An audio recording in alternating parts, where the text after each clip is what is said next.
जय हिंद दोस्तों। उम्मीद करते हैं शानदार होंगे, जबरदस्त होंगे और बेहतरीन होंगे और एकदम तैयारी को जोर शोर पे पहुंचा रहे होंगे। ईमानदारी से बताना कि कैसी तैयारी चल रही है और कैसा लगा आपको हमारा फर्स्ट लेक्चर सर्वज्ञ बैच का। और इसी तरीके से पूरी की पूरी तैयारी के साथ हम आपके सामने फिर से हाजिर हैं। तो आइए दोस्तों, मैं अंकित निर्वाण आप सभी का आपके अपने YouTube चैनल निर्वाण गुरुकुल में स्वागत करते हैं। आज का हमारा जो लेक्चर होगा 0002 पी पी फोर, हाँ फिजिक्स। और क्या समझे, सर्वज्ञ बैच का दूसरा लेक्चर है जिसमें कि उस आज का जो टॉपिक है उस टॉपिक को हम कवर करेंगे जिसका नाम क्या है, समांगता का सिद्धांत नाम है। थोड़ा सा अंग्रेजी में बात कर लें तो इसको बोला जाता है प्रिंसिपल ऑफ होमोजेनिटी, यानी कि जहां पर एक जैसी चीजों का ट्रीटमेंट करा जाना हो। नहीं आया मजा सा, है ना? कोई दिक्कत नहीं सर, काहे परेशान यार, अभी हम है ना, काहे परेशान। अच्छा एक चीज मुझे बताइए, थोड़ा सा रिलेट करते हुए चलते हैं बात को। आप मुझे ये बताएं कि मैं अपनी कंपैरिजन क्या छोटे बच्चे से कर सकता हूं? थोड़े से एक हद पर देखा जाए तो सर कर सकते हैं। उसके भी दो हाथ, मेरे भी दो हाथ, उसके भी दो पैर, मेरे भी दो पैर, एक मुंह मेरा, दो आंखें उसकी, दो आंखें मेरी, है ना? कंपैरिजन सेम टू सेम कर सकते हैं। अच्छा सर मकड़ी से कर सकते हैं? नहीं कर सकते, लेकिन एक तौर पे कर सकते हैं कि वो नेचर का भी एक प्राणी है और हम भी एक नेचर का प्राणी है। यानी कि एक कंपैरिजन करने के लिए हमने एक लिंक बना लिया, है ना? एक कॉमन पॉइंट तो देखना पड़ेगा ना लिंक करने के लिए, उसको रिलेट करने के लिए। तो जैसे मैं यहाँ पे कॉमन सी चीजें ढूंढ रहा हूं, ठीक उसी तरीके से कुछ चीजें हमें ढूंढनी पड़ती हैं जो कि फिजिक्स के अंदर या कोई भी गणित में या पूरी नेचर में कहीं से कहीं तक भी कोई चीजें अगर जुड़ती हैं, घटती हैं या बराबर में आती हैं। रिपीट कर रहा हूं, जोड़ना, घटना, यानी कि एडिशन, सब्ट्रैक्शन और मल्टीप्लिकेशन, जहां कहीं भी अगर ये आते हैं तो सीधी सी बात ये है कि उनमें कुछ ना कुछ वो कॉमन चीज होती है जिसको हमें रिलेट करना पड़ता है। अभी जैसे कि मैंने अपनी कंपैरिजन करी कि भाई मैं मकड़ी के साथ कंपैरिजन कर रहा हूं, भाई उसके 8 पैर होते हैं, मेरे 2 पैर है ना? वो उसकी पता नहीं कितनी आंखें होती हैं, कहां कहां होती हैं, हमारी सिर्फ 2 आंखें हैं, छोटी छोटी सी हैं, आ गई हैं, है ना? तो इसी तरीके से रिलेट करा कि वो एक प्रकृति में, नेचर में रहने वाले एक प्राणी है, हम भी इसी धरती पे इसी नेचर में रहने वाले एक प्राणी हैं। रिलेट करने के लिए हमने एक पॉइंट बना लिया, एक टर्म मान ली कि सर इस बेस पर हम इसको कंपैरिजन करेंगे। तो ठीक उसी तरीके से फिजिक्स में जितनी भी चीजें जुड़ती हैं, घटती हैं या बराबर में आती हैं, उनको रिलेट करने के लिए भी हम एक चीज का यूज करते हैं जिसको हम बोलते हैं बच्चे टर्म बोलते हैं, पद बोलते हैं हिंदी में। क्या बोलेंगे? पद बोलेंगे। ठीक है, इतना समझ में आया? लेकिन सर पद कैसे कैसे डिफाइन करेंगे, किसको कौन सा पद बोलेंगे और किसको कौन सा पद नहीं बोलेंगे, इस चीज का हमें कंफर्मेशन होना जरूरी है सर। जैसे कि सर समझना, थोड़ा सा एंटरटेनमेंट कर लेते हैं, देखना जरा क्या आता है कि सर हमने लिखा two two two two two, कितना हो गया सर? एक लिखा, दो लिखा, तीन लिखा। ये देखना जरा कितने पद हैं, ये पद ही तो हैं, ये टर्म ही तो बन रही हैं। टर्म ना बन रही क्या ये? देखो, एक दो तीन, पहली टर्म, दूसरी टर्म, तीसरी टर्म। अच्छा सर अगर मैं ऐसे लिखूं 96 प्लस 58 प्लस 1000004, कितनी टर्म हो गई सर? एक टर्म, दो टर्म, तीन टर्म हो गई। अभी भी पद तो तीन ही है, तीन ही तो पद हैं। पक्की बात है। चलो अगर अगर सर ऐसा लिखा जाए कि जी मैं लिखूं 2 माइनस का 6 प्लस का 12 बराबर 0, हालांकि गलत है, सीधी सी बात है गलत है, लेकिन हमें उससे लेना देना नहीं, हम सिर्फ एग्जाम्पल के तौर पर लेकर के चल रहे हैं, है ना? गलत है, मैं बार बार बोल रहा हूं गलत है, लेकिन एग्जाम्पल के तौर पर समझने के लिए मान लेते हैं कि ऐसा लिखा है। कितने पद हैं सर? जीरो को कभी भी पद में काउंट नहीं करेंगे अगर वहां पर वो अकेला है तो। ठीक है, एक पद, दो पद, तीन पद। चलो रख रहे हो तो मान लो भैया, कोई बात नहीं, आपने कह दिया, हमने मान लिया, थोड़ी सी देर के लिए मान लेते, जीरो को टर्म मान लिया, पद मान लिया हमने। कितने बने? चार बने। एक चीज तो क्लियर हो गई सर, यहाँ पे प्लस भी आ रहा है, माइनस भी आ रहा है और इक्वल का साइन भी आ रहा है, बराबर का साइन भी आ रहा है। तो एक चीज तो कंफर्म होगी कि सर देखो माइनस के दोनों साइड वाले हमने पद काउंट करे, प्लस के दोनों साइड वाले हमने पद काउंट करे, और ये इक्वल के दोनों साइड वाले हमने टर्म काउंट करी है। तो एक चीज यहाँ पे क्लियर हो गई सर कि सर प्लस माइनस और बराबर जहां भी कहीं आ जाएं, उनके दोनों साइड की जो चीजें हैं वो पद में काउंट होंगी। यस और नो? पक्की बात है? देख लेना, मुकर मत जाना अपनी बात से, तुम बहुत जल्दी दल बदल देते हो। हम क्या लिखे यहाँ पे, तो देखना मेरे प्यारे साथी, क्या मैं इसको ऐसे लिख लूं, भाई न्यूटन की पहली समीकरण ऐसे थी, इसमें कितने टर्म हैं भैया? तो देखो मैंने अभी बताया ना सर, टर्म और जरूरी नहीं है कि टर्म यही बनाते हैं, समझना मेरी बात को। भाई टर्म ये भी तो बना सकता है, ये भी तो टर्म बनाता है, ये भी तो टर्म बनाएगा। ऐसी कंडीशन से बचने के लिए क्या करेंगे सर, अभी थोड़ी देर पहले मैंने बोला ना कि जीरो को टर्म काउंट नहीं करते, तो क्या करेंगे, जैसे कि अभी बताऊंगा इसका भी है ना, पहले वो समझ लो। भाई जैसे कि मैंने कोई लिखा है कि 2 + 6 greater than equals to, greater और इक्वल्स टू x मैंने लिख दिया। सर कितनी टर्म है? आप बोलोगे सर आपने अभी थोड़ी देर पहले प्लस माइनस इक्वल को बताया था बस, तो यहाँ पे तो सर एक ये हो गई, एक ये होगी, दो टर्म हो गई। ये तो कोई टर्म है ही ना, क्योंकि आपने इसके बारे में कोई जिक्र ही नहीं करा। लेकिन मेरे प्यारे साथियों, इसको थोड़ा सा इधर लेकर आ सकते हैं कि नहीं, देखो जरा कि 2 + 6 माइनस का x, ऐसे करके मैं लिख सकता हूं कि नहीं, लिख सकता हूं ना? बन गया माइनस में कि नहीं बना, बन गया। तो सर कितनी टर्म हो गई, 3 टर्म हो गई। इसीलिए मैंने बोला था कि जीरो को टर्म के रूप में काउंट नहीं करते हैं। तो यहां से एक चीज और क्लियर होगी सर, इतना पचड़ा ना करके हम सीधा सीधा यही मान लेते फिर। भाई तीन ही जब आ रही है, तीन ही अब आ रही है, तो सीधे सीधे यही मान लो कि सर ये वाला जो साइन होता है, इसके इर्द गिर्द वाले नंबर भी क्या होते हैं, टर्म के रूप में माने जाएंगे, पद के रूप में लिए जाएंगे। ठीक है, चलो बहुत शानदार सर, एकदम समझ में आ गया कि सर कुल मिलाकर के ये जो चिन्ह होते हैं, इनके इर्द गिर्द वाले जो चीजें लिखी होंगी वो टर्म के रूप में हम उसको काउंट कर लेंगे। पक्की बात? बहुत बढ़िया। सर इसमें कितने टर्म होंगे बताना जल्दी से, जल्दी बताओ जल्दी, कितने होंगे? हट जाऊं, लो हट गया भैया, हट गए। हम तुमको निगाहों में, देखो बताओ कितना आएगा सर, 1 2 3। यहाँ पे वो गणित मत लगा देना कि सर यहाँ पे ए के बाद टी आ रहा है, तो हमने सर ये दो टर्म काउंट कर ली, एक ही टर्म होगी सर। गुणा और भाग ये हमेशा एक ही टर्म को बनाते हैं, गुणा करोगे एक ही टी में गुणा ही तो हो रही है, तो एक ही टर्म बनेगा। या ए बटे टी होता तो सर वो एक ही टर्म के रूप में काउंट होता, एक ही पद के रूप में काउंट होता, इससे ज्यादा कुछ नहीं होता। ठीक है ना? चलिए, यानी कि इसमें कितनी टर्म होंगी सर? 3। अच्छा सर, इसमें न्यूटन की जो सेकंड इक्वेशन है ना, उसके बारे में बता दो कि सर कितनी होगी। क्या कि सर s बराबर you T plus half A T square. Sir इसमें कितने टर्म है भैया? इसमें भी 3 ही टर्म है, बराबर के दोनों साइड, प्लस के दोनों साइड। कितना हुआ सर? 3 ही हो गया, और कितना होगा, है ना? ऐसे करना है सर। न्यूटन की तीसरी इक्वेशन जो, उसमें भी 3 ही टर्म होंगी। लेकिन सर टॉपिक है हमारा समांगता का सिद्धांत, प्रिंसिपल ऑफ होमोजेनिटी, पढ़ा रहे हो आप एक टर्म, ऐसा क्या पढ़ाना चाह रहे हो, क्या कहना क्या चाहते हो, आखिर चाहते क्या हो? भैया मेरे, चाहते कुछ नहीं है, बस इतनी समझाएंगे इसको रिलेट करते हुए कि उंगली पकड़ करके पहुंचा पकड़ना है। इस तक पहुंचने से पहले इसकी चपरासी जो है ना, ये टर्म नाम का जो चपरासी पियोन है, इसको थोड़ा सा गुड़ की भेली देनी पड़ेगी, इसको पटाना पड़ेगा पहले।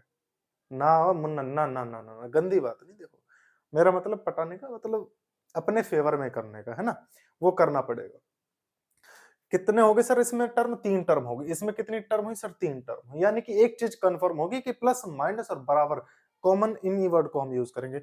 इनको भी यूज कर सकते हैं, लेकिन हमें देखा ना, हम इसको इस तरीके से भी लिख सकते हैं, तो इसको इग्नोर कर दो, कोई फर्क नहीं पड़ता सर, 3 टर्म यहाँ भी है ना? तो इसीलिए मैं कहूंगा कि प्लस माइनस और इक्वल के दोनों साइड में जो भी कुछ नंबर आने वाला है वही आपका टर्म हो जाता है।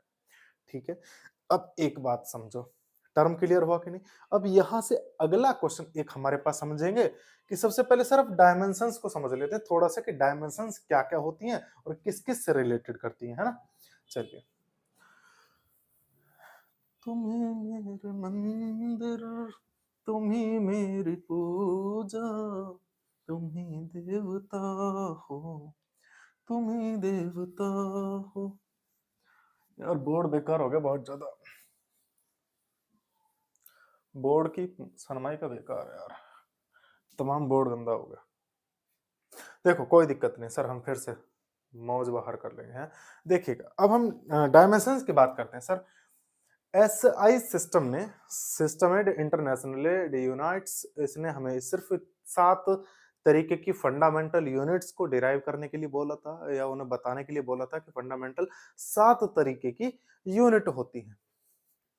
लेंथ, कोई भी लेंथ को मेजरमेंट करेंगे उसको हम एल से रिप्रेजेंट करेंगे, उसके डायमेंशंस को मेजर करेंगे, यानी कि बच्चा क्या करेंगे, उसकी विमाओं को लिखेंगे हम इस तरीके से, विमाओं को उसको लिखा जाएगा ऐसे करके, है ना। एल लंबाई हो गया ये। द्रव्यमान की मैं बात करूं तो मेरे प्यारे साथी, द्रव्यमान को मैं लिखूंगा कैपिटल एम में। टाइम की बात करते हैं तो जहां भी टाइम आएगा वहां पे कैपिटल टी लिखेंगे। अगर करंट का जिक्र होता है तो कैपिटल ए लिखेंगे, एम्पियर। टेम्परेचर का जिक्र होता है तो कहीं कहीं पर थीटा लिखा जाता है, कहीं कहीं पर के लिखा जाता है, लेकिन most probable you have to use the K, ठीक है। यानी कि यहाँ पे आपको ऐसे करके भी लिखा जाता है, थीटा करके भी लिखा जाता है कहीं कहीं पे, और इसको कहीं कहीं पे आपको के भी लिखा जाता है, तो कंफ्यूजन ना हो ना, कोई दिक्कत नहीं है सर, है ना। के हो गया हमारे पास। उसके बाद चलता है सर कैंडेला, जिसको ल्यूमिनस इंटेंसिटी की के वो उसमें किरदार में आता है, यानी कि उसकी यूनिट होती है, ज्योति तीव्रता हिंदी में बोला जाता है। एक और होता है हमारा अमाउंट ऑफ सब्सटेंस, जिसको लिखा जाता है मोल। पैसे का है मोल, यहाँ पे बिन पैसे कुछ नहीं मिलता, मुझे लाइन भूल गया, बस बात समझ लो इतनी आगे, ठीक है। आगे चलते हैं। 7 तरीके की सर विमाएं होती हैं। रेडियन की और स्टेरेडियन की कोई विमा नहीं होती, क्योंकि वो एक अनुपात होता है, रेशो होता है ना। उनकी कोई डायमेंशन नहीं होती, विमाएं नहीं होती है, मात्रक होता है, रेडियन बोल देते हैं उसको, है ना। और लेकिन वो एक प्योर शुद्ध अनुपात होता है, ठीक है। अब आगे चलें सर। बिल्कुल सर, डायमेंशन हमने जिक्र कर लिया। अब बारी आती है प्रिंसिपल ऑफ होमोजेनिटी, जो बिल्कुल एकदम एग्जैक्ट मेन टॉपिक है हमारा आज का, प्रिंसिपल ऑफ होमोजेनिटी। स्वाहा, है, पढ़ेंगे इसको थोड़ा सा, अब देखते हैं। बहुत रात बीती, चलो मैं सुला दूं, पवन छेड़ सरगम, मैं लोरी सुना दूं, तुम्हें देख कर ये ख्याल आ रहा है, तुम्हें देख कर ये ख्याल आ रहा है, कि फरिश्ता हूँ जैसे कोई सो रहा हो। देखिएगा, ये बाद में सुर ताल हम बाद में फिर कभी लगा लेंगे, है ना, कोई दिक्कत नहीं, थोड़ा सा एंटरटेनमेंट होना जरूरी था, है ना, कोई दिक्कत नहीं। देखो चलते हैं यार, एंजॉय करते हैं सर। अब डिस्कशन करते हैं कि principle of homogeneity, of homogeneity कहेंगे, क्या बोलेंगे, जीनिटी बोलेंगे, जीनिटी बोलेंगे, कोनो दिक्कत नहीं। हिंदी में बात करें भैया, इसको लिखा जाएगा समांगता का सिद्धांत बोलते हैं। क्या बोलेंगे, दोबारा बोलो मेरे साथियों, मेरे साथ में, जय हिंद, जोर से बोलो, जय माता दी हो गया सर, समांगता का सिद्धांत हो गया, ठीक है। अब समझते हैं आगे सर। देखो अंग्रेजी में कभी मुश्किल पल्ले पड़ती है कि कहना क्या चाह रहा है, लेकिन हिंदी में सीधी सीधी पता चल रही है समांगता, यानी कि जहां पे समान चीजें हों, सेम चीजें हों, एक जैसी हों। अंग्रेजी में भी देखो थोड़ा थोड़ा सा पता चल रहा है। होमो, होमो का मतलब होमोसेपियंस है ना, होमो का मतलब होता है एक जैसा, है ना। तो यहाँ पे समांगता का सिद्धांत, यानी कि जहां पे एक जैसी चीजों के साथ में ऑपरेशन करना है, ट्रीटमेंट करना है, उन्हीं को हम बोलेंगे प्रिंसिपल ऑफ होमोजेनिटी। कैसे कैसे करना है वो समझ लेते हैं। देखो बच्चे, इसमें सबसे पहले आपको एक चीज कंफर्म याद रखनी पड़ेगी कि कोई भी प्योर नंबर होता है ना, कोई भी प्योर नंबर जो होता है, शुद्ध संख्या जो होती है, शुद्ध संख्या जो होती है, उसका कोई भी, शुद्ध संख्या का कोई भी मात्रक नहीं होता, ये यूनिट लेस होता है। कैसा होता है, यूनिट लेस होता है, मात्रकहीन होता है, जब मात्रक नहीं होगा तो इसका डायमेंशन भी नहीं होगा। ठीक है, क्लियर हुआ ना यहां तक? अब देखो कि सर मैंने लिखा सबसे पहले न्यूटन की जो समीकरण थी पहली वाली कि v बराबर u प्लस ए टी। बड़ी प्यारी समीकरण है सर, बहुत ही प्यारी, बहुत ही प्यारी। प्रिंसिपल ऑफ होमोजेनिटी के कहने का यह मतलब है कि सर बराबर प्लस या माइनस के इर्द गिर्द जो भी पद आएंगे, जो टर्म आएंगी, वो टर्म का टोटल मात्रक एक जैसा होगा, एक जैसा होगा। पक्का? हाँ जी। यहां पे अगर माइनस करके कुछ भी लिख दिया जाए, मैंने यहां पे सी लिख दिया सर माइनस करके, तो कुल मिलाकर के क्या है कि सर बराबर के दोनों साइड v और u का मात्रक बराबर होगा, प्लस के बराबर दोनों साइड, यानी कि u का और at का मिला करके दोनों का, इन दोनों का मात्रक बराबर होगा, माइनस इसका और इसका मिला करके दोनों का एक जैसा मात्रक होगा। इतना होना है सर। ठीक है, तो थोड़ा सा और इसको समझें कि सर हम ऐसी कंडीशन में क्या करेंगे। फिर देखो हम ऐसे लिखेंगे, अगर क्वेश्चन में हमसे पूछता है कि भैया c का मात्रक क्या है, what is the unit of c, then we have to describe the using principle of homogeneity. कैसे करेंगे? यानी कि सर यूनिट ऑफ, यानी कि v का मात्रक क्या होगा सर, तो v का मात्रक बराबर होगा यूनिट ऑफ u, यानी कि u के मात्रक के बराबर होगा। कोनो दिक्कत नहीं होनी चाहिए सर। बराबर के दोनों साइड हमने बता दिया सर। अभी आपने बताया कि प्लस के दोनों साइड वाले भी बराबर होते हैं, उनके मात्रक वे खुद बराबर नहीं होते, मात्रक बराबर होते हैं, यूनिट बराबर होती है, उनकी डायमेंशंस बराबर होती हैं। तो क्या लिखा जाएगा सर, u वाले के बराबर, फिर एटी भी आना चाहिए, तो मैं क्या लिखूंगा सर, यहाँ पे इक्वल का साइन लगाया और यहाँ लिखा जाएगा मेरे दोस्त यूनिट ऑफ ए टी। ठीक है, अभी आपने सर बताया था कि माइनस के इर्द गिर्द भी बराबर वाले, मतलब बराबर यूनिट होती है, सेम यूनिट होती है सर, यूनिट ऑफ सी। अब क्वेश्चन में क्या क्या गिवन होगा ये मैं बता देता हूं, अभी करवाऊंगा क्वेश्चन, अभी तो मैं इसमें आपको समझा रहा हूं, एक कॉन्सेप्ट को क्लियर करने का प्रयास कर रहा हूं। देखो जरा, v यहां पे आपको क्वेश्चन में देगा कि जहां पर v किसी पार्टिकल का वेलोसिटी, यानी कि here v is the velocity of a particle, यानी कि v किसी कण का वेग है, और t यहाँ पे क्या है, t is measured in seconds, यहाँ पे जो t है वो सेकंड में मापा गया है। अब देखो जरा सर, v का मात्रक, वेग इसने बता दिया, तो सर इसका मात्रक क्या होगा, मीटर प्रति सेकंड होगा। तो सर ये किसके बराबर हो गया, यूनिट ऑफ u। अभी इतना ही लेकर चल लो तो देखो सर, यूनिट ऑफ u निकल के आ गई सर, u का मात्रक आ गया मीटर प्रति सेकंड। बात ही कल ऐसी निपटा दिया, जड़ से खत्म। पक्की बात है, यानी कि मैं क्या लिख सकता हूं सर, यूनिट u की जो यूनिट है मीटर प्रति सेकंड है। सर यहां देखो, यूनिट ऑफ c भी तो इसके बराबर है, और ये इसके बराबर है कि नहीं, और ये इसके बराबर है, तो यानी कि सबकी बराबर होनी चाहिए इसके। तो सर मैं क्या ऐसा नहीं लिख सकता कि यूनिट ऑफ एटी बराबर यूनिट ऑफ यू, और यूनिट ऑफ यू को मैंने क्या लिखा, मीटर प्रति सेकंड में लिखूंगा यहाँ पे, metre per second equals to unit of, यानी कि एटी का मात्रक। अब बताना जरा, एटी का मात्रक अगर मीटर प्रति सेकंड है और पूछ रहा ए का, क्योंकि टी तो उसने बोल रखा है कि भैया टी तो सेकंड में मेजर करा गया है, टी को सेकंड में मापा गया है, तो ए का मात्रक क्या होगा, क्या होगा। तो भैया देखो मैं यहां कर लेता हूं इसको थोड़ा सा 2 ग्राम बस, है ना। देखो जरा सर, मैं इसको क्या लिखूंगा कि unit of A into unit of T बराबर मीटर प्रति सेकंड, क्योंकि यूनिट यूनिट यूनिट यूनिट खेल रहे हैं ना भाई, मात्रक मात्रक के तो खेल रहे हैं, तो मात्रक हमने क्या करा सर, इनको अलग अलग कर लिया, unit of A into multiply unit of T कर लिया सर। आ गया इधर, ये निकालना है तो हम लिखेंगे यूनिट ऑफ ए बराबर मीटर प्रति सेकंड। मीटर पर सेकंड तो ऑलरेडी लिखा हुआ है, लेकिन यूनिट ऑफ टी हम मल्टीप्लाई में बराबर के साइड आएगा सर, नीचे जाएगा, यहाँ पे लिखा जाएगा यूनिट ऑफ टी, यानी कि मैं क्या लिखूंगा, यानी कि यूनिट ऑफ ए कितना आएगा मेरे प्यारे साथियों, तो यूनिट ऑफ ए आएगा मीटर पर सेकंड, तो इसका आ गया, और unit of T, T second में मेजर करा गया, क्वेश्चन में खुद कह रहा था, तो हमने क्या लिखा सर, ऐसे लिख दिया सेकंड, यानी कि इसका मात्रक क्या आएगा सर, इसका यूनिट आएगी सेकंड स्क्वायर। ए का यूनिट आ गया सर, यूनिट ऑफ ए। बोल बच्चा, क्लियर हुआ कि नहीं, समझ में आया कि नहीं? बहुत शानदार तरीके से मैंने बहुत धीरे धीरे से लेकर चला हूं, धीरे धीरे से मेरी जिंदगी में मत आना, है ना। अब आगे यूनिट ऑफ सी की बात कर रहे हैं। यूनिट ऑफ सी यहां से पुट करके सर बाहर लपेट देंगे भैया, उसको सॉल्व नहीं करना, वो नहीं लिखना है। 80 पूरे की बात कर रहा है, एक टर्म है पूरी की पूरी, पद है।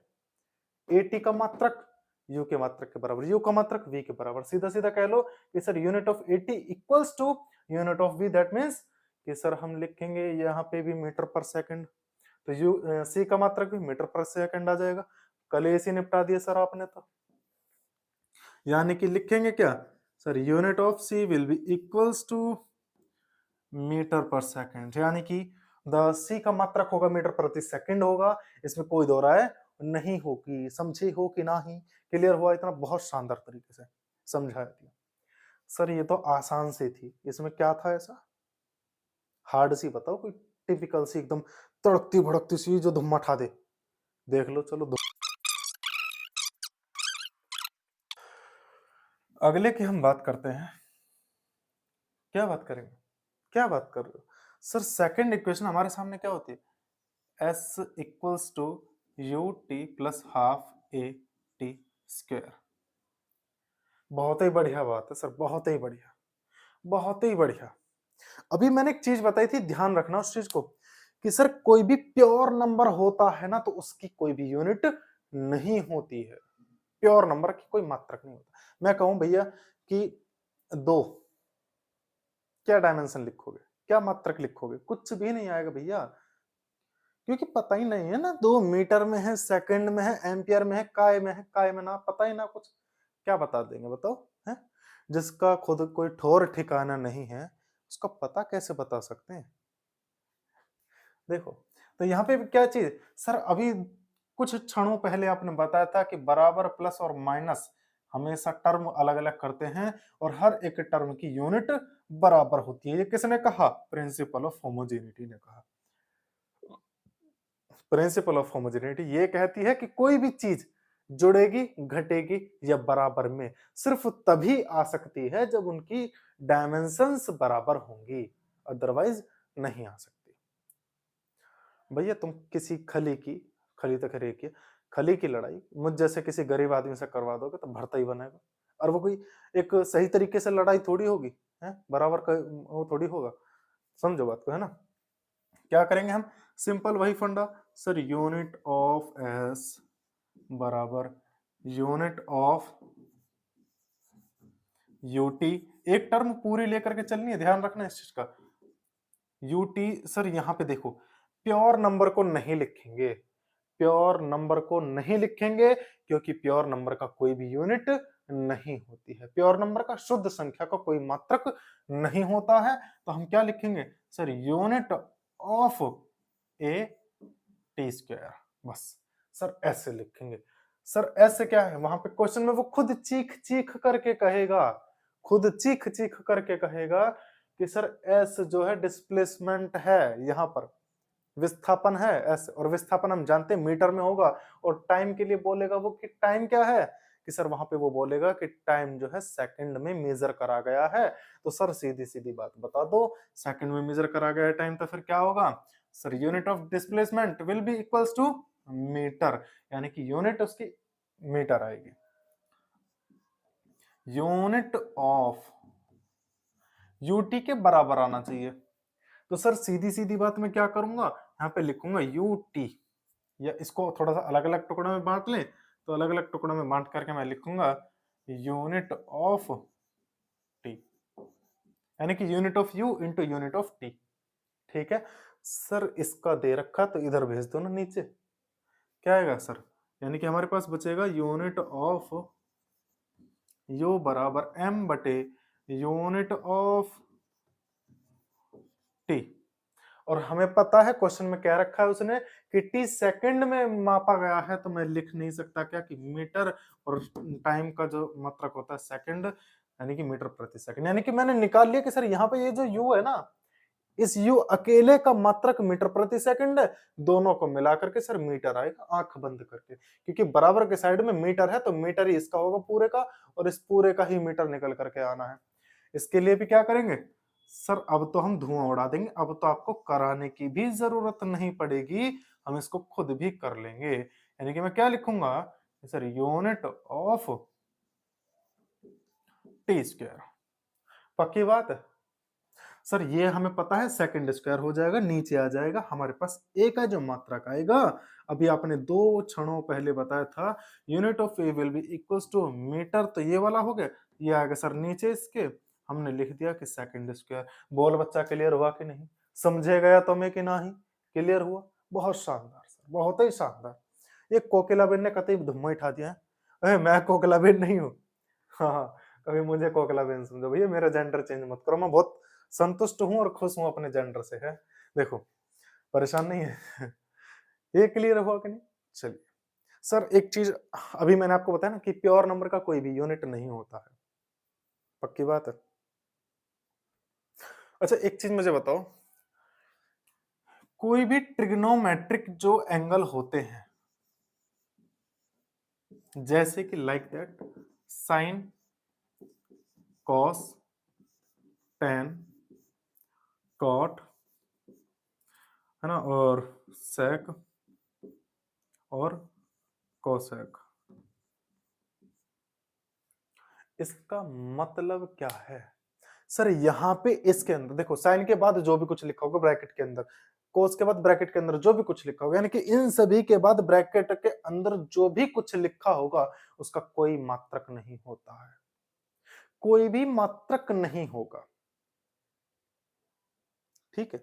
अगर होगा तो वहां पे रेडियन होता है, और रेडियन की डायमेंशन कुछ नहीं होती, मैंने अभी बताया था कि मात्रक वहां पे रेडियन यूज करेंगे, लेकिन उसका डायमेंशन नहीं होता है भैया उसका, यानी कि उसका विमा नहीं होता है, वो विमाहीन होता है, क्योंकि वो एक रेशियो होता है, अनुपात होता है, ठीक है। तो यानी कि साइन, कोस, टेन, सेक, कोसेक, इनके अंदर जो भी कुछ आएगा ना उसका कोई डायमेंशन नहीं होगा, कोई भी डायमेंशन नहीं होगा। रेडियन आप मर्जी है, लेना चाहें ले लें, ना लेना चाहें ना लें, लेकिन अगर आप आईआईटी के लेवल पे जाना चाहेंगे तो आपको रेडियन लेना पड़ेगा, क्योंकि वहां पे चीजों को बारीकी से पूछा जाता है ना। हम बता के चलेंगे, लेकिन छोड़ेंगे तो है नहीं, हम बता के चलेंगे भैया, परेशान ना होइए आप। सर एक बार इस पे ना अभी थोड़ा सा हमारा सस्पेंस में है, 2-4 सवाल और कर लें इसमें, तब समझ में आ जाएगा बहुत ही अच्छी तरीके से, बहुत ही बढ़िया तरीके से। चलो सर, हम तब तक थोड़ा सा देखो, अब इस टाइप पे हम क्वेश्चन कर लेते हैं ना सर। सबसे सिंपल तरीका देखो मैं बताऊं, हमने बचपन में पढ़ा था सरल आवर्त गति, simple harmonic motion, sine omega T. बहुत ही शानदार, गजब है सर, बहुत ही गजब। दुम्मा जो पढ़ रखा, इसको बताना है सर। ये अधूरी सी ना लग रही कुछ, है ना? हाँ, कैसे कि सर भाई तो डिस्प्लेसमेंट में ये साइन हो गया, आपने बताया इसका कोई मात्रक नहीं होगा, तो सर ये मीटर में यहाँ तो कुछ है ही नहीं, अधूरी है, तो क्या करेंगे सर, यहाँ पे ए लिखेंगे, एम्पलीट्यूड हो गया, आयाम हो गया सर। अब देखो क्या करना है सर, ये पूरी की पूरी ही एक टर्म है, इसमें क्योंकि प्लस माइनस और बराबर है नहीं, यहां से यहां तक के बीच की बात कर रहा हूं, बराबर यहां है तो इसका मतलब ये वाला और ये वाला, इन दोनों के जब मात्रक होगा कुल मिलाकर के बराबर होगा। क्या ऐसा होगा? बराबर होगा। तो यानी कि मैं लिखूंगा यहां पर कि यूनिट ऑफ y बराबर unit of A sine omega T. और अभी आपने चंद मिनटों पहले मैंने भी बताया था कि जो ट्रिग्नोमेट्रिक एंगल होते हैं, साइन, कोस, टेन, सेक, कोसेक, है ना, जितने भी हैं, इन सब का कोई भी डायमेंशन नहीं होता, क्योंकि ये खुद एक अनुपात होता है, जैसे कि लंब बटे कर्ण हो गया, है ना, परपेंडिकुलर अपॉन हाइपोटेन्यूस, दोनों लेंथ होती है, रेशो ही तो है, और रेशो का कोई भी डायमेंशन नहीं होता सर, इसीलिए यानी कि इस पूरी टर्म का कोई मात्रक नहीं होगा, तो ए का मात्रक y के मात्रक के बराबर होगा। अगर y मीटर में है तो sir unit of A will be equals to metre, क्योंकि y का मात्रक मीटर है। साइन से जहां साइन स्टार्ट हो जाए वहां से आगे का तो कुछ है ही ना, डायमेंशन ही नाम आगे तो है ना। लेकिन अगर वो आपसे पूछे कि सर ओमेगा का क्या हो, इसके अंदर का ही पूछ ले, तो वही तो मैंने बताया कि देखो इसका पूरे का ही कुछ डायमेंशन नहीं होता, लेकिन हमें पता है कि टी तो होता है सर, टी होता है सेकंड में, तो ओमेगा का कुछ ऐसा होना चाहिए ना कि जो सेकंड को काट दे, खत्म कर दे। देखो समझे मेरी बात, मैं ये कह रहा हूं कि भैया इस पूरे की वैल्यू एक आ रही है ना, लेकिन एस की वैल्यू हमारे पास 2 आ रही है, तो यहां इसमें कितने की गुणा करूं मैं, यहाँ पे कितने की गुणा करूं कि एक आ जाए। सर अनपढ़ भी बता देगा सर इसका आधा ही जो कर दो, 1/2 की गुणा कर दो, 2 से 2 कट जाएगा, 1 बचेगा। यानी कि क्या करा सर मैंने ऐसे। अच्छा अगर मैं लिखूं सर 4.5 लिखा हो और इसको मुझे 1 लेकर आना हो तो कितने की गुणा करूं। सर 4/5 से ही भाग कर दो, इसमें बात ही खत्म करो। ऐसे तो करते हैं, यानी कि हम जब भी कभी ऐसी कंडीशन यूज करेंगे कि जहां पे उसकी डायमेंशन हटानी पड़ेगी, तो सर क्या करेंगे, फटाक से बुद्धि चल जानी चाहिए क्या कि सर यूनिट ऑफ ओमेगा बराबर होगी 1/, देखो ऐसे लिखा जाएगा, गुणा में ना, गुणा यूनिट ऑफ टी बराबर 1। 1 क्यों लिखा, क्योंकि सर इसका कोई डायमेंशन नहीं होगा, प्योर नंबर है, शुद्ध संख्या है। 0 लिखोगे तो गड़बड़ हो जाएगी ना, इसीलिए मैंने 1 लिखा है, क्योंकि 0 लिखोगे तो सब कहोगे सब चीज खत्म है ही ना कुछ भी, है ना, तो इसीलिए मैंने 1 लिखा है आइडेंटिटी के रूप में, है ना। तो यहाँ पे क्या हो गया सर, यहाँ पे इसका कोई वो नहीं है, विमा नहीं है, विमा नहीं है, तो मैं क्या लिखूं सर, हमें टाइम की तो विमा पता है ना, यूनिट ऑफ ओमेगा बराबर 1/, यूनिट ऑफ टाइम हो गया सर। टाइम कितना में है सर, सेकंड में है, तो 1/सेकंड आ गया, यानी कि ओमेगा की यूनिट क्या होगी सर, 1/सेकंड, और 1/सेकंड को हर्ट्ज भी कहते हैं। बोल बच्चा क्लियर हुआ कि नहीं, समझे गए हो कि नहीं। बिल्कुल सर, थोड़ा सा क्रिटिकल बना ले, बिल्कुल बना लो सर। हमें पता है कि साइन के अंदर कोई यूनिट नहीं होती है, सॉरी कोई डायमेंशन नहीं होती, लेकिन यूनिट होती है रेडियन। तो मैं क्या करूंगा सर, यहाँ पे मैं लिखूंगा क्या कि 1 रेडियन में लिख लूं, और हम जानते हैं रेडियन का कोई डायमेंशन नहीं होगा, लेकिन यूनिट तो है ना वो। और यहाँ पे 1 की जगह पे क्या लिखूंगा, फिर रेडियन लिखूंगा, और यहाँ पर भी क्या आएगा मेरे प्यारे साथियों, रेडियन आएगा, और रेडियन पर सेकंड को हर्ट्ज बोला जाता है। क्लियर हुआ कि नहीं, रेडियन का मतलब चक्कर, साइकिल, कितने साइकिल पर सेकंड हो गए सर, उसी को हर्ट्ज बोला जाता है। लपेट दिया, बात ही खत्म। और बताओ क्या चाहिए आपको, है छोटे छोटे से सवाल है ये, इसमें कोई ऐसी आपत्ति नहीं है ना। ये क्लियर हुआ। अच्छा चलो सर, इसमें थोड़ा सा और हम टिपिकल बनाएं, बिल्कुल बना लेंगे। मैं हट जाता हूँ, पहले स्क्रीनशॉट ले लो, क्योंकि थोड़ा सा नेक्स्ट लेवल का था, है ना। अब इससे नेक्स्ट लेवल हम और आगे बढ़ेंगे, तो मैंने यहां पर लगा दिया +5।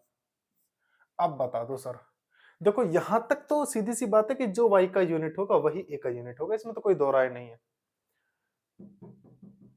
साइन का कोई डायमेंशन होता नहीं है, और इस एंगल का भी कोई डायमेंशन नहीं होगा। तो सर इस फाई का यूनिट क्या होगा, सर फाई का यूनिट रेडियन होगा, डायमेंशन कुछ भी नहीं होगी इसकी, है ना। तो इस पूरे की डायमेंशन भी कुछ भी नहीं होगी, इसकी विमा कुछ नहीं होगी, लेकिन इसका मात्रक वही आएगा सर, इसके मात्रक के बराबर होना चाहिए इसका मात्रक, और इसका मात्रक रेडियन है, अभी हमने थोड़ी देर पहले लिखा ही था। सेम टू सेम करना है, और कुछ नहीं करना, ठीक है। यहां तक तो क्लियर हुआ कि नहीं, पक्की बात है। चले आगे, मना मत करना फिर, ठीक है। चलो आगे चलते हैं।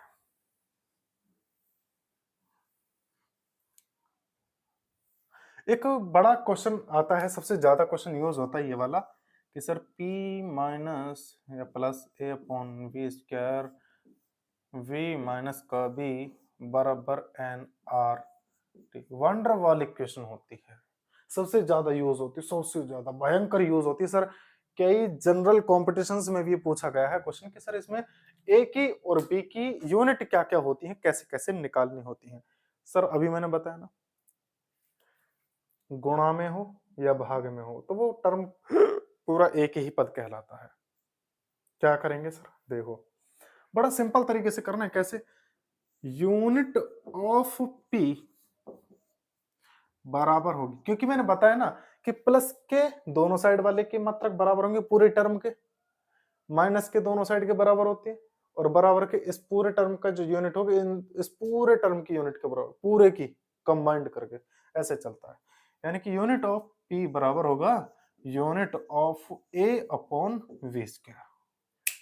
करेंगे सर, कितना लपेटेंगे? देखो जरा, इसको टुकड़ों में तोड़ लेंगे तो भैया टुकड़ों में तोड़ लो, बहुत बढ़िया बात आ जाएगी सर। यूनिट ऑफ पी हम यहाँ पे लिखेंगे यूनिट ऑफ ए बटे unit of V square. Unit of से यूनिट ऑफ काट दिया है ना? नहीं काटना भैया, नहीं काटना, इतना दिल पर नहीं ले जाना है। ये तो हमने निकाला, यूनिट ऑफ ए निकालना है तो इसको इधर लेकर चले जाओ। मैं लिखूंगा क्या सर? यूनिट ऑफ ए बराबर ये जाएगा इधर, यानी कि यूनिट ऑफ पी इंटू मात्रक ऑफ मात्रक of V square. Sir P यहाँ पे प्रेशर होता है, वी हमारा वॉल्यूम होता है, आयतन होता है, और पी हमारा दाब होता है। दाब का यूनिट हम जानते हैं, डायमेंशनल फॉर्मूला, यानी कि ए के लिए क्या आएगा? यूनिट ऑफ ए, यानी कि unit of A, unit of A. Sir P का होता है पास्कल, है ना, या फिर न्यूटन पर मीटर स्क्वायर भी कर सकते हैं, गुणा आयतन कितना होता है? सर मीटर की क्यूब होता है और उसका भी कर रहा है स्क्वायर। हमने क्या करा सर, यहाँ पे लिखेंगे न्यूटन पर मीटर स्क्वायर इंटू मीटर की पावर 6, 2 से 6 कटा, हमारे पास बचेगा सर कि न्यूटन मीटर की पावर 4। बोलो बच्चा, क्लियर हुआ कि नहीं? आ गया सर ए का मात्रक। डायमेंशन की बात करें तो बहुत ही गजब। हम जानते हैं सर न्यूटन की जो डायमेंशन होती है ना, बचपन से पढ़ते आ रहे हैं, नहीं मैं इसको नहीं कहूंगा, ये 11वीं में पढ़ी है हमने, बचपन में नहीं पढ़ी। न्यूटन को क्या बोलेंगे? इसको एम एल टी माइनस का 2 होती है। मीटर को क्या लिखेंगे? एल होता है, उसकी भी सॉरी 2 है नहीं तो 4 आएगा, 4 आएगा 4, है ना।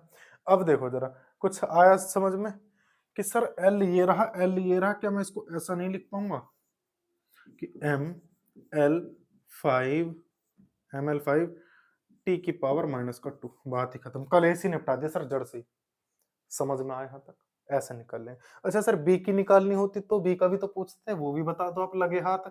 चलो भैया कोई दिक्कत नहीं, ए की मैंने बता दी ना, याद रखना, मात्रक भी याद रखना, ये भी याद रखना। वी की मैं बता देता हूं तो भैया यूनिट ऑफ वी बराबर यूनिट ऑफ बी, जल्दी जल्दी से करेंगे, जल्दी जल्दी से स्वाहा करेंगे। यूनिट ऑफ ई एम की क्यूब होता है, क्योंकि मीटर का क्यूब होता है आयतन, तो यूनिट ऑफ बी बराबर हो गया, सारा निकल गया सर बहुत जल्दी से, तेजी से।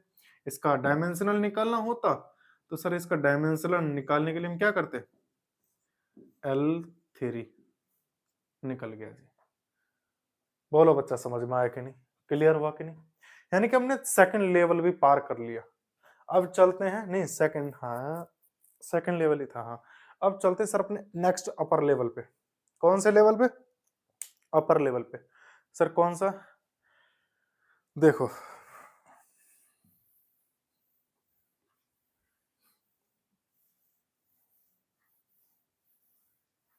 मैं कोई रैंडमली कोई एक ऐसी इक्वेशन लिखूंगा ऊट पटांग, है ना,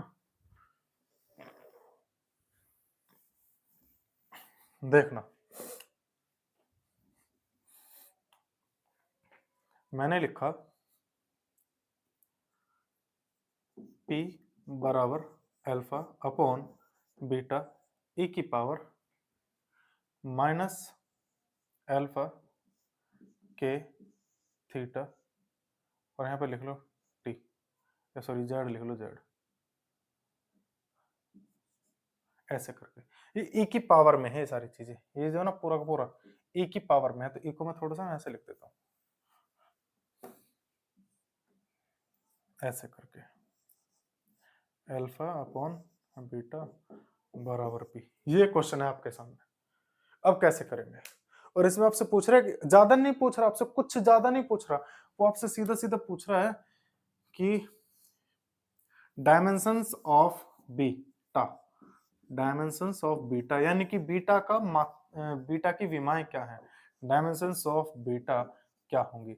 सर ये निकालना है आपसे। इसमें क्वेश्चन में गिवन क्या क्या है वो भी हम आपको बता देते हैं कि यहाँ पर वो क्वेश्चन में आपको गिवन क्या है कि सर पी, यहाँ पे उसने बोल रखा है कि पी जो है वो प्रेशर है, दाब है ना, दाब है। जेड जो है वो डिस्प्लेसमेंट या फिर डिस्टेंस मान लीजिए, कोई दिक्कत नहीं है, दूरी है। के यहाँ पे बोल्ट्जमैन कांस्टेंट है, और यहाँ पे थीटा क्या है, टेम्परेचर है। इस तरीके से है, ये हो गया। यानी कि यहाँ पे हमें सीधे सीधे बोल्ट्जमैन नियतांक और ये हमारा हो गया तापमान। अब देखते हैं सर, आगे इसने कुछ नहीं दे रखा, अब ये सीधा पूछ रहा है कि बीटा क्या है। तो सबसे पहली चीज सर, ज्यादा फैलने की जरूरत नहीं, कभी ये सोचो कि हाय मैया मैं तो बर्बाद हो गया, लुट गया, कुछ सोचने की जरूरत नहीं मेरे दोस्त। क्या करना, सिंपल सा फंडा क्या अपनाना है, देखो कि सर जब भी हम किसी भी चीज की जो पावर लिखते हैं ना, वो एक प्योर नंबर होती है, शुद्ध संख्या होती है। और अभी थोड़ी देर पहले मैंने बताया था कि शुद्ध संख्या का कोई भी डायमेंशन नहीं होता, कोई मात्रक नहीं होता है। अब चाहे वो ई के ऊपर लिखा हो, है ना, चाहे वो MC, और MC के पावर में हम कुछ भी लिख दें भैया कि ABC प्लस DT, ऐसे करके मैंने C की पावर में लिख दिया। तो सर ये जो भी कुछ है ना, ये पूरा का पूरा कंबाइंड इस तरीके से लिखा गया है कि इसका कोई भी मात्रक नहीं आएगा, कोई भी डायमेंशन नहीं आएगी, ये चीज निकल करके आएगी। ठीक है, यानी कि किसी भी चीज की पावर अगर कोई है तो उसका डायमेंशन लेस होगा, उसकी कोई विमा नहीं होगी, कोई मात्रक उसका नहीं होगा। दूसरी चीज सर, अगर वो लिख दे ना log e करके या 10 करके, जो भी कुछ लिखे, यहाँ पे कुछ भी लिखे सर XYZ कुछ भी, तो यहाँ पे जो भी कुछ लिखा जाएगा उसका भी कोई विमा नहीं होगी, कोई डायमेंशन नहीं होगी, कोई मात्रक उसका नहीं होगा, डायमेंशन लेस होगा इसके अंदर जो भी कुछ होगा। क्योंकि हम जानते हैं जब लोग के आगे जो भी कुछ लिखा होता है ना, उसको हम लोगों की टेबल में देखते हैं, वहां पे वो शुद्ध संख्या होती है, प्योर नंबर होता है, वहां पे XYZ मीटर सेकंड फलाने ढिमक का कुछ भी नहीं लिखा होता है ना। तो क्वेश्चन में लोग भी दे सकता है, ऐसे करके भी दे सकता है, घबराना नहीं है, सीधा फोकस करना है कि पावर है, अच्छा पावर है तो भैया सीधा लपेटो कि पावर की कुल मिलाकर की कोई विमा नहीं होनी चाहिए। जब कोई विमा नहीं होगी तो सर एक दूसरे को कैंसिल आउट करने वाले उसके सारे के सारी मात्रा कैसे होंगे कि एक दूसरे को कैंसिल आउट कर देंगे। ठीक है, बस ये इस चीज पे फोकस करना है। निकालें जरा इसको, देखो सर एक चीज तो हम जानते हैं कि बीटा कहाँ है, इतने में है, और इसमें तो इसका कोई बीमा होगी नहीं, क्योंकि किसी भी चीज की पावर है और इसकी खुद की ये खुद ई जो है ना, ई की वैल्यू होती है लगभग 2.728 करके, जिसको हम लगभग 2.73 करके कर देते हैं ना, ऐसे करके होता है। ये खुद एक प्योर नंबर है, ये खुद एक प्योर नंबर है, शुद्ध संख्या है, और उस शुद्ध संख्या की भी पावर शुद्ध होती है, हम जानते हैं। तो ना तो इसका कोई मात्रक, ना इसका कोई मात्रक, तो सीधी सी बात है सर, ये जो पूरा फंक्शन है, ये वाला और ये वाला, यानी कि मैं लिखूंगा कि सर यूनिट ऑफ पी बराबर होगा unit of alpha upon beta, इतना होगा। यानी कि यूनिट ऑफ पी क्या सर, प्रेशर है, प्रेशर का मतलब सर न्यूटन पर मीटर स्क्वायर होगा। लेकिन इसको तोड़ेंगे जरा थोड़ा सा, तो तोड़ने पर क्या आएगा कि unit of alpha upon unit of beta, ऐसे करके होगा। सर बीटा तो निकालना है तो अल्फा का पता होना जरूरी है, अल्फा के लिए हमें पूरा का पूरा छानबीन करनी पड़ेगी यहाँ पे। तो क्या करेंगे सर, इसके लिए हम थोड़ा सा इस साइड हम कर लेते हैं कुछ जुगाड़ पानी। तो देखो जरा क्या करेंगे, अल्फा को निकालना है, हम जानते हैं कि इसको कुछ इस तरीके से रखना है कि इसकी कुल मिलाकर के डायमेंशन कुछ नहीं आनी चाहिए। क्या करें सर, यानी कि यूनिट ऑफ अल्फा गुणा unit of Z upon unit of के गुणा यूनिट ऑफ थीटा बराबर 1 आना चाहिए। यानी कि 1 का मतलब सर कोई डायमेंशन नहीं बचानी है अपने को, इधर क्या करेंगे, अल्फा को निकालें ना, बाकी सब तो दे रखे हैं। यूनिट ऑफ जेड ये रखा, दूरी मीटर है, यानी कि मैं क्या लिखूं, देखो सर जल्दी जल्दी देख लेते हैं ना। यूनिट ऑफ अल्फा बरा गुणा मीटर हो गया सर इसका मात्रक। के बोल्ट्जमैन नियतांक, सर बोल्ट्जमैन नियतांक का मात्रक होता है 1.23 गुणा 10 की पावर 23 जूल पर केल्विन होता है। क्या लिखेंगे सर यहाँ पे, जूल पर kelvin. Unit of theta sir क्या है, टेम्परेचर, और टेम्परेचर किस में होता है सर, केल्विन में होता है। ये बटे में केल्विन था, ये गुणा में है, कट जाएगा, यहाँ पे बनाना था, यानी कि मैं निकाल सकता हूं कि यूनिट ऑफ अल्फा बराबर, सर यहाँ पे जूल बचता, कैसे के कैंसिल आउट हो गया, जूल बचता, जूल आ गया इधर, जूल आ गया इधर, ये गुणा में था सर, बटे में जाएगा, जूल प्रति किलोग्राम। इतना तो हो गया, आगे चलते हैं। यूनिट ऑफ अल्फा उठा करके यहाँ लपेटो सीधे, यहाँ पे इसके दिल पर वार करना है, दिल पे चोट देनी है। क्या करेंगे सर, यूनिट ऑफ बीटा, ये इधर लेकर आ गए, इस पूरे को नीचे ले जाओ। यूनिट ऑफ अल्फा की वैल्यू रख लो कि जे बटे एम बटे न्यूटन पर मीटर स्क्वायर। सर मीटर से मीटर स्क्वायर कट जाएगा और मीटर जाएगा ऊपर, यानी कि मैं लिख सकता हूं कि जूल इंटू मीटर बटे न्यूटन। सर जूल को भी लिखा जाता है न्यूटन मीटर करके, है ना, तो मैं इसको लिख सकता हूं कि जूल को मैं लिखूंगा न्यूटन मीटर, और ये मीटर ऑलरेडी है यहाँ पे, है ना, और यहाँ पे आएगा न्यूटन, न्यूटन से न्यूटन, यानी कि यूनिट ऑफ बीटा कितना आएगा सर, इसका आया एम स्क्वायर, यानी कि डायमेंशन कितनी आएगी सर, बीटा की जो डायमेंशन आएगी वो आएगी सीधा सीधा L2 आएगी। बोल बच्चा क्लियर हुआ कि नहीं, समझ में आया कि नहीं आया, ऐसे करके कर लेने हैं और कुछ नहीं करना। अब आप सोचोगे सर आपने तो समझा दिया, लेकिन हम करें कैसे, क्योंकि कोई भी चीज को हजम करने के लिए हमें उस पर थोड़ी सी कसरत करनी पड़ती है ना, तो हम इस पे प्रैक्टिस करने के लिए मेरे प्यारे साथियों, आप जाना टेलीग्राम पे सर्च करना, निर्वाण गुरुकुल नाम से एक टेलीग्राम चैनल मिलेगा आपको, निर्वाण गुरुकुल नाम से एक टेलीग्राम चैनल मिलेगा, वहां पर जाकर के इसके आपको प्रैक्टिस सेट मिलेंगे। इसमें क्लास नोट्स में देखो, इसमें कुछ ऐसा खास नहीं है, क्योंकि क्लास नोट्स में इसका कुछ भी नहीं है, क्योंकि सारा का सारा वर्बल ही था, बस प्रैक्टिकली था ना, इसीलिए मैंने इसका कोई क्लास नोट्स नहीं लिखा है। प्रिंसिपल ऑफ होमोजेनिटी का मैंने इसमें सिर्फ और सिर्फ क्या लिखा है, प्रैक्टिस लिखी है, और प्रैक्टिस के लिए मैंने इसके लिए कम से भी कम 22-23 के आसपास मैंने क्वेश्चंस रखे हैं, जिनमें कि आईआईटी के क्वेश्चन भी हैं और जनरल कॉम्पिटिशन का भी क्वेश्चन है जो कई बार पूछे गए हैं, यानी कि सारे के सारे वही क्वेश्चन हैं जो कई बार पूछे गए हैं। ठीक है, 22-23 क्वेश्चन है, प्रैक्टिस करो, बाइलिंगुअल होगा, हिंदी में भी होगा, इंग्लिश में भी होगा, और हमारे इसी सर्वज्ञ बैच के साथ बने रहिएगा।